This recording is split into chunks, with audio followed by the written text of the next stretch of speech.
Bien, hora de Voces del Poder aquí en CNN Chile Radio. Nos acompañan nuestros panelistas. Rodrigo Arellano, vicedecano de la Facultad de Gobierno en la Universidad del Desarrollo. ¿Cómo está, Rodrigo? Muy bien, muy buenos días. Muchas Bienvenido, gracias por estar aquí. Invitación. Y Danilo Herrera, cientista político y encargado digital de la campaña de Carolina Toa. ¿Cómo está? Buenos días. Buenos días, gracias por la acompañarnos. Hemos visto bien activa la candidata ahí en Instagram, sí, redes sociales. lo estamos intentando. Sí, buen Está trabajo. en campaña, está en primaria. Está en campaña. Está en campaña, sí. Muy a Aunque tono además con los aunque tiempos. parte oficialmente el 30 de mayo, estamos intentando mostrar una cara de la candidata Sí. que no se había visto mientras era ministra del Interior. Y la he visto hablando de varias cosas. El otro día la vi hablando de su música favorita. Claro. Radiohead, Fleetwood Mac. Distintos Buen trends. gusto, Muy bien.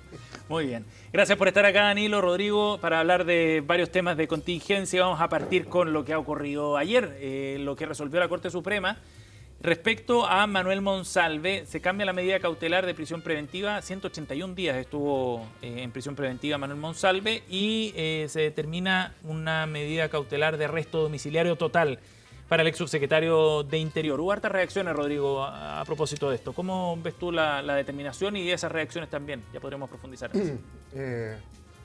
La verdad que al final del día lo que vimos ayer fue lo que tú señalas.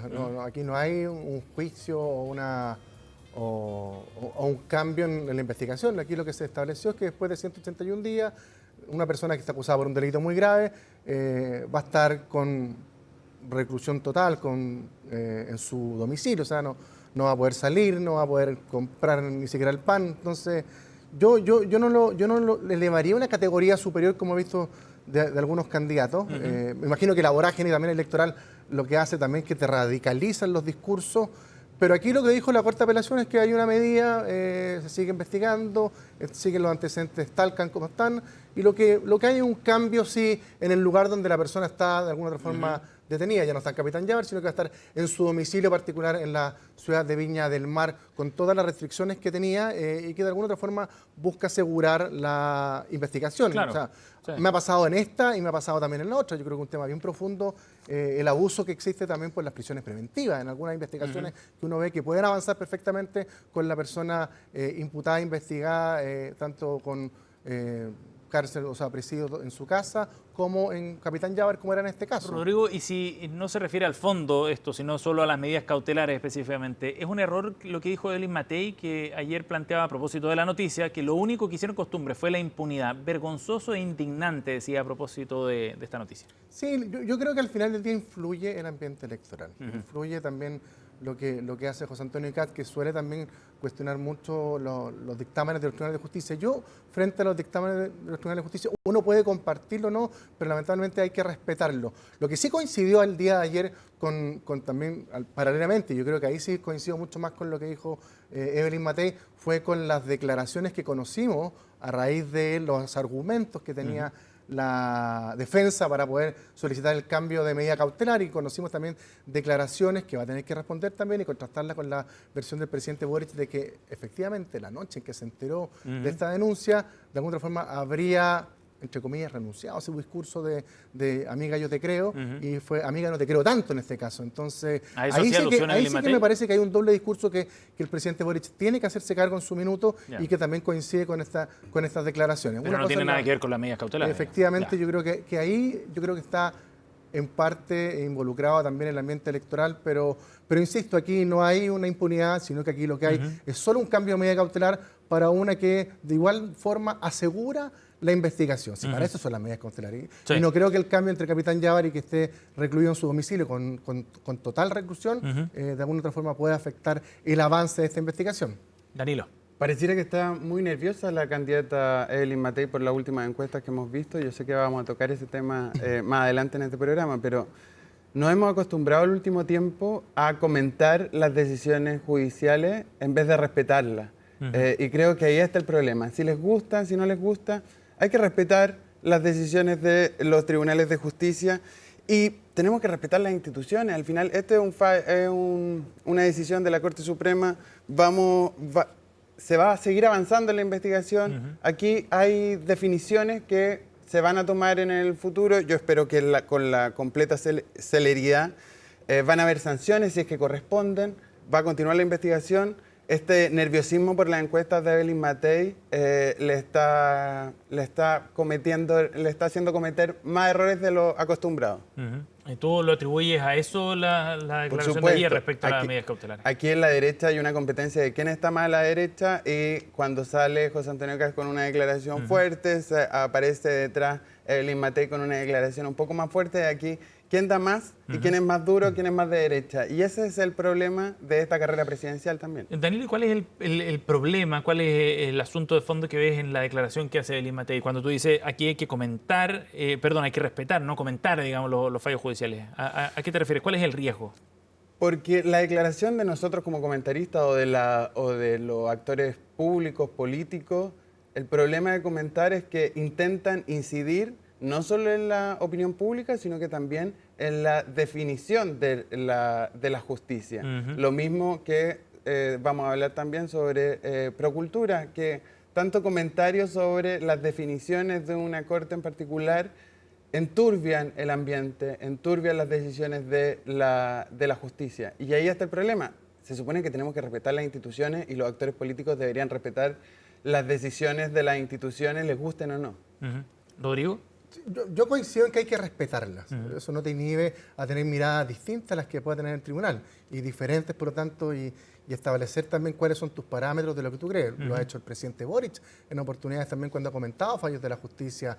Lo hizo la presidenta del Frente Amplio también, Constanza Martínez, cuando comentó también diligencias judiciales. Por lo tanto, acusaban espionaje efectivamente, político. y el presidente Boric en el caso Audi, recordemos también al comienzo del caso Audi cuando interpeló también a los tribunales, dijo esto es una buena medida porque ha perseguido a los poderosos. También comentó... por Luis Hermosilla. Exacto, Sí, recordemos. sí. O sea, porque aquí una cosa yo creo que es bien distinta, respetar los fallos, pero la otra también es dar la posibilidad de tener miradas distintas y para eso existen también, por lo tanto, recursos dentro del Poder Judicial para apelar a las medidas. Entonces, una cosa no resta a la otra. Lo que sí creo que al final del día lo que debe establecerse es un respeto institucional, lo que no implica que uno pueda discrepar de las miradas que pueda tener una institución, en este caso el Poder Judicial, con respecto a una medida cautelar con respecto a una persona en particular.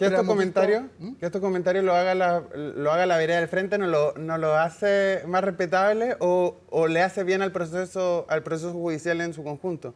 El doble error no le quita importancia o no le quita certeza a lo que dicen. Aquí hay un problema de que estamos comentando y además no son fallos judiciales, son definiciones de medidas cautelares y también se comentó muchísimo lo de Hermosilla, por ejemplo, que entra, sale de la cárcel.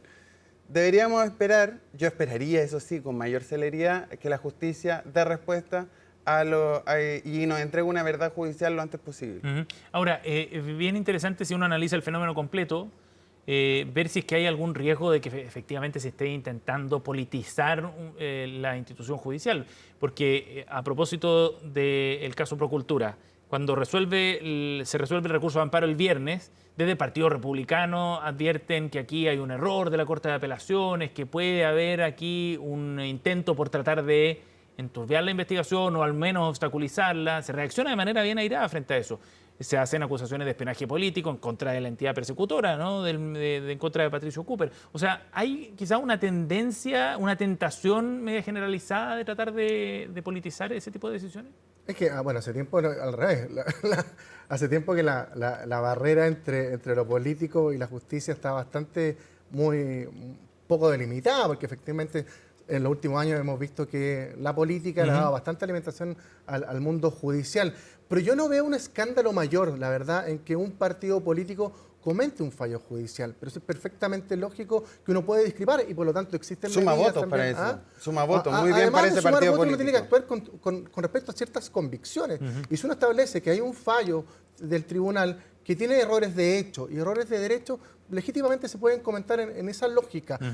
Y sobre todo lo que dice Danilo, aquí estamos hablando de ciertas actuaciones, de ciertas resoluciones, no estamos viendo un fallo final. Entonces, pero si se le achaca intencionalidad política ya es distinto. Claro, pero incluso los fallos finales pueden ser apelados, objetados. Hemos visto una serie también de diligencias. Entonces esperemos que las instituciones funcionen funcionen y dejemos de comentar los fallos. Ese es el punto al final.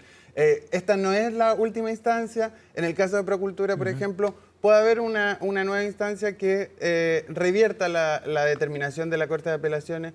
y esperemos que la justicia haga lo que haga su pega. Y dejemos de comentar, y yo les pido a los actores políticos de todos los sectores que dejen de comentar los fallos judiciales. ¿Por qué? Porque esto enturbia la discusión pública, enturbia, también podría, no lo podríamos saber, pero también podría mezclar todas estas declaraciones con las decisiones de las Cortes. Esperemos que las Cortes fallen en derecho y esperemos que ocurra lo que tenga que ocurrir en todos los casos. Me parece perfecto. Bueno, también hay que transmitírselo también a los que están iniciando el juicio de remoción del mismo fiscal Patricio Cooper en otra causa. Una cosa es comentarlo, otra cosa efectivamente es tratar de utilizar los mecanismos establecidos, insisto, para tratar también de...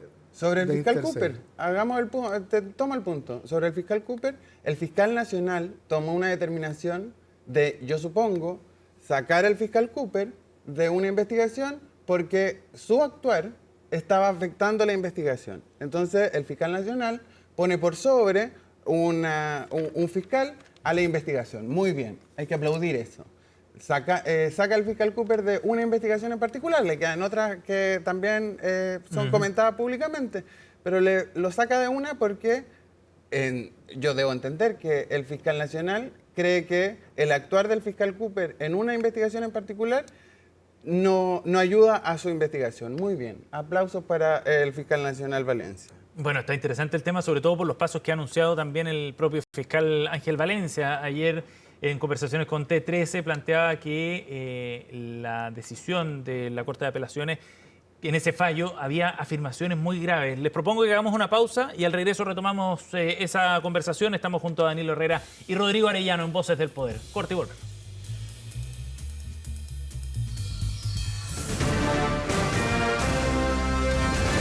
Hacemos una pausa y ya regresamos con CNN Chile Radio, AM.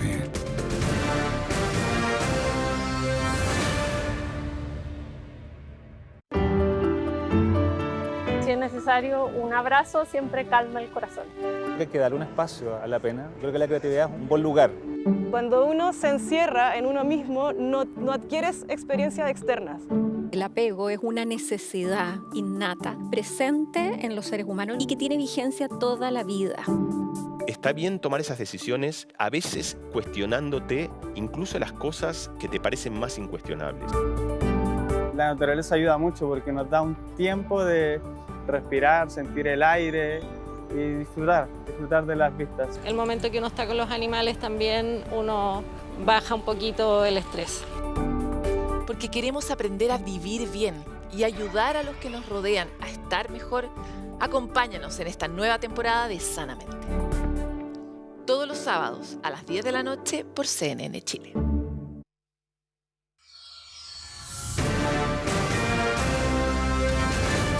Estamos de regreso en CNN Chile Radio, AM.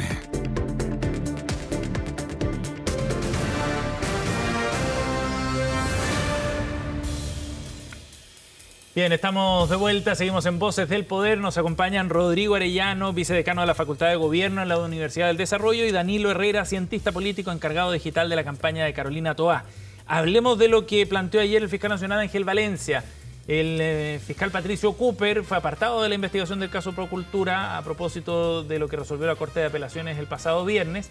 Y ayer, en conversación con T13, el fiscal nacional plantea que en el fallo hay afirmaciones graves y a mí me corresponde actuar protegiendo la causa, decía el fiscal nacional. Danilo, ¿qué te parecen las declaraciones, sobre todo por el contenido del fallo que critica Valencia? Muy bien, el fiscal Valencia está haciendo su pega, está poniendo la investigación por sobre un fiscal en particular, está actuando como debería actuar un fiscal nacional, respetando... esperando poner toda la investigación por sobre un personalismo o un fiscal en particular. Está actuando como debería actuar un fiscal nacional, defendiendo una investigación en particular. Y criticando un fallo, porque hablando de que opinamos con respecto a algunas actuaciones judiciales, lo que hizo el fiscal Ángel Valencia en la entrevista que le hicieron anoche en T13, justamente fue decir, no estoy de acuerdo con parte de lo señalado por el Tribunal de Antofagasta, que es justamente lo que estábamos comentando. Que es el rol de los fiscales. Por eso los fiscales pueden apelar, es rol de los fiscales, así funciona la institucionalidad de la justicia en Chile. Pero el punto es, el fiscal nacional se dio cuenta de que el fiscal Cooper estaba haciendo mal su trabajo en base a una determinación de la Corte de Apelaciones y lo retira de la investigación. Muy bien por el fiscal nacional. Lo que dijo en particular Ángel Valencia es que hay afirmaciones de hecho y opiniones jurídicas, y hay algunas que van más allá de lo jurídico. Sí, o sea, el rol de los fiscales. Yo creo que existe bastante consenso en que el fallo, más allá de lo del derecho, que establece que aquí hubo una intercepción telefónica que no correspondía, ilegal, que estaba fuera de la ley, efectivamente por distintos trámites judiciales, porque básicamente se saltaron quizás procesos de imputar a la persona que le estaban pinchando. No, se saltaron, no quizás. ¿Ah? Se saltaron procesos. Pero él hace alusión justamente a las razones de hecho que establece, que dice que esto recuerda actuaciones de agentes del Estado en otra época. Eso son apreciaciones subjetivas de hecho que hace un tribunal, y que la verdad que los tribunales de justicia no actúan en base a subjetividades, actúan en torno a una ley. Y aquí excedieron un poquito la potestad que tienen los tribunales, y en eso yo coincido con el fiscal Ángel Valencia. No así quizás con determinaciones posteriores, porque creo que la salida de Patricio Cooper de esta investigación es una decisión del fiscal nacional que la tiene dentro de las instituciones, pero que es justamente comentable, discutible y también de alguna forma valorable de distintas maneras. Yo valoro de distintas formas lo que hizo Ángel Valencia. Yo hubiese mantenido al fiscal Patricio Cooper. ¿Por qué, Rodrigo? Porque creo que había hecho una buena pega, a diferencia de lo que dice Danilo. Creo que había descubierto una investigación, creo que había avanzado después de que recibió la causa. Acuérdense que esta causa la llevaba otro fiscal, el fiscal Palma, que está involucrado y que fue sacado por razones que me parecen... Todavía no ha formalizado nadie, eso sí. Por razones prudentes, que estaba involucrado en otra causa. Pero aquí esta fue una decisión, la particular, por la cual lo mueven, que fue solicitada a un tribunal, que fue autorizada por un tribunal de justicia. Aquí no lo pinchó el fiscal Cooper, decidió pincharlo, sino que él solicitó, como solicitó también pinchar el teléfono del presidente de la República, recordemos. Y el mismo tribunal que autorizó en un caso lo denegó en dos oportunidades. Y yo he visto otras actuaciones de otros fiscales en distintas causas que han cometido errores similares, en errores en la prueba, de hacer pruebas que no están correctamente autorizadas por distintas razones, y no ha habido el mismo escándalo. Aquí más que un fallo grave, que es lo que señaló el fiscal nacional, aquí me parece que hay una causa grave, una causa que incomoda, y que por lo tanto aquí también hay ciertas decisiones que no están al límite de la legalidad, sino que también vinculadas también con factores políticos, y yo tengo la sensación de que el fiscal Valencia de alguna forma en su derecho, insisto, en su derecho, tomó también parte de esa con ciertas repercusiones, o pensando también en las repercusiones políticas que puede tener. Ahora, sobre el punto de la dictadura, que hace alusión, no habla de la dictadura en particular, pero hace la alusión. Los fallos judiciales, nosotros hemos leído fallos judiciales, hay contextos históricos que se tocan en fallos judiciales y no pasa nada. Recordemos que en Chile hubo una dictadura militar que hacía estas prácticas.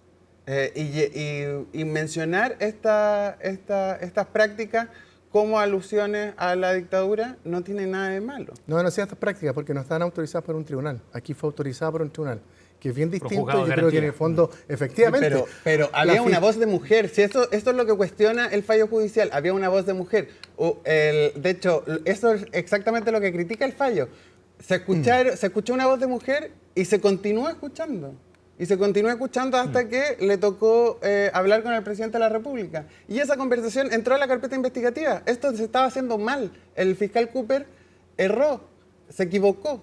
Y por eso el fiscal nacional lo saca de la investigación. Ahora, pareciera que el fiscal nacional tenía poco margen para sus decisiones, digamos. O sea, si lo hubiera mantenido, hubiera recibido muchísimas críticas. La presión y la conversación es hoy día por qué no ha removido al fiscal Cooper de la causa después de... Es que el fallo de la Corte de Apelaciones es tan lapidario que yo creo que el fiscal nacional no tenía espacio para dejar a un fiscal que estaba cometiendo estas ilegalidades en una investigación.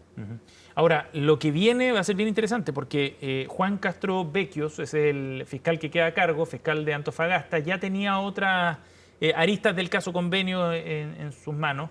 Tenía el caso convenio completo, porque ahí partió el caso convenio, Democracia Viva, efectivamente. Claro. Y claro, tenía también las aristas de urbanismo social, enlace urbano, efectivamente eran varias. Y ahora lo que viene es la presión porque se formalice luego esta causa. ¿Cuán importante es eso, Rodrigo? Yo creo que, o sea, más que formalizar, que avance rápidamente. Yo sé que eso va a depender del tribunal y probablemente este cambio de fiscal va a retardar quizás el avance del juicio, porque es una carpeta investigativa que tenía, no sé, 50.000 fojas, más de 10 tomos, por lo tanto, para que un fiscal nuevo se haga de la causa, tiene que transcurrir un plazo prudente. Por lo tanto, esta decisión también va a retardar un poco las medidas que uno espera, que es avanzar, que es conocer si el tribunal va a determinar que quiere formalizar a ciertas personas que están involucradas. Uno, con los antecedentes que hemos conocido, da la sensación de que hay razones de sobra para formalizar a más de alguna persona que esté involucrada, particularmente dentro de la Fundación Procultura.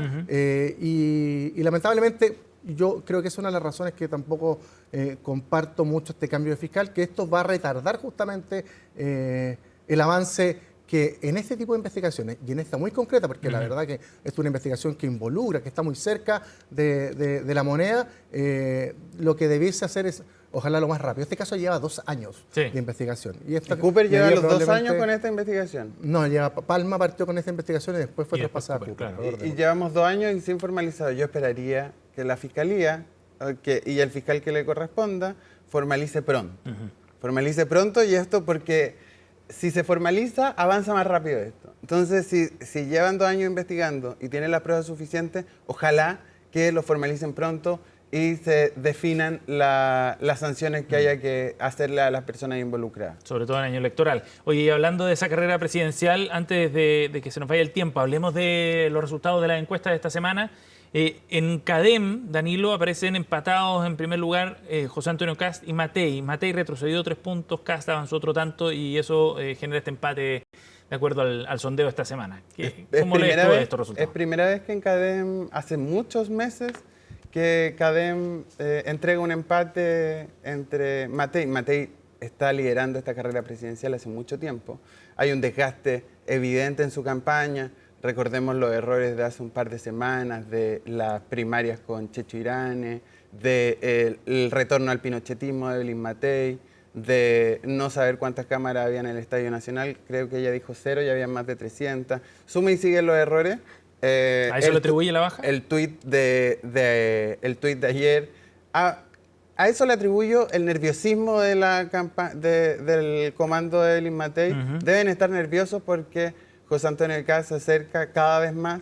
Yo a José Antonio Kast está a la antípoda de mi pensamiento político, pero le aplaudo la fortaleza que ha tenido. Recuerden que hace un par de meses nomás, todos estaban por muertos a Kast por la irrupción de Kaiser. De Kaiser, sí. Kast se mantuvo en la carrera presidencial, no escuchó los cantos de sirena sobre bajarse, sobre participar en unas primarias de mentira con Evelyn Matei. Y comenzó y su trabajo de hormiga comienza a pisarle los talones a Evelyn Matei. Deben estar bastante nerviosos en el comando de Evelyn Matei. Rodrigo, ¿están nerviosos ahí en Chile Vamos o no? Yo creo que una señal, fíjate, de alerta, estar observando. Ahora, ese mismo día, el día que salió esta encuesta CADEM, que da un empate en el primer lugar, también conocimos otra encuesta, la encuesta de Criteria, que le da 9 puntos a Evelyn Matei sobre José Antonio Kast. Incluso José Antonio Kast baja un poquito en esa encuesta. La encuesta que tenemos nosotros, y puedo pasar el dato, Panel Ciudadano de la Universidad del Desarrollo, también muestran un primer lugar bien consolidado de Evelyn Matei. Entonces no vemos esta cercanía que reflejó CADEM, que tiene una metodología distinta, que se evalúa semana a semana. Pero sin duda yo tengo la sensación de que esta va a ser una carrera larga, una carrera que no tiene un desarrollo, o sea, no tiene un resultado cierto. Aquellos que dicen, no, va a ganar Matei en primera vuelta, No, es pero muy nadie dice probable, eso. es probable hoy creo yo que suceda escenario, pero no es una carrera corrida, es una llamada de atención de ir mirando lo que está observando. Yo tengo la sensación de que sí, Kaiser efectivamente se ha estancado y eso ha nutrido también de votación a José Antonio Kast. Creo que el mal momento por el que pasa el gobierno del presidente Boric, el caso Procultura, la baja aprobación, el aumento de la desaprobación del gobierno, también alimenta la candidatura de José Antonio Kast, como pasó en el segundo proceso constitucional, que efectivamente el descontento con el primer proceso, la desaprobación del presidente Boric, alimenta también al Partido Republicano, al ser probablemente el partido o la forma más consolidada de oposición del gobierno. Por tanto, creo que es una alerta, una llamada de atención, pero tampoco es para ponerse nervioso, porque en la medida que la candidatura de BNT siga manteniendo el discurso de seguridad, aunque yo sé que a Danilo no le gusta mucho porque golpea duramente a quien estuvo a cargo de la seguridad, que es su candidata, que estuvo a cargo de ese tema, que da propuestas de futuro, particularmente en el tema de empleo, yo tengo la sensación de que se va a ir consolidando. En fondo. Y el fenómeno que hay que observar es que al final del día todas las encuestas coinciden en que si la foto fuera hoy, pasarían 2 candidatos de centro derecha a la segunda vuelta. Y eso es un llamado. Yo me pondría más nervioso si fuese oficialista.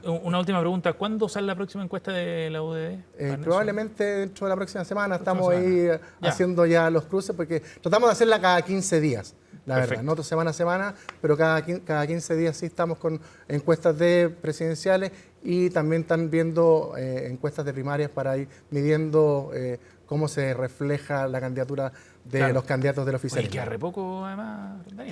Queda bastante. Danilo dice que queda mucho. 6 semanas. 6 semanas. No es nada, Danilo. Parte de la campaña, antes de la campaña oficial, el momento de propaganda electoral, por ejemplo, parte el 30 de mayo.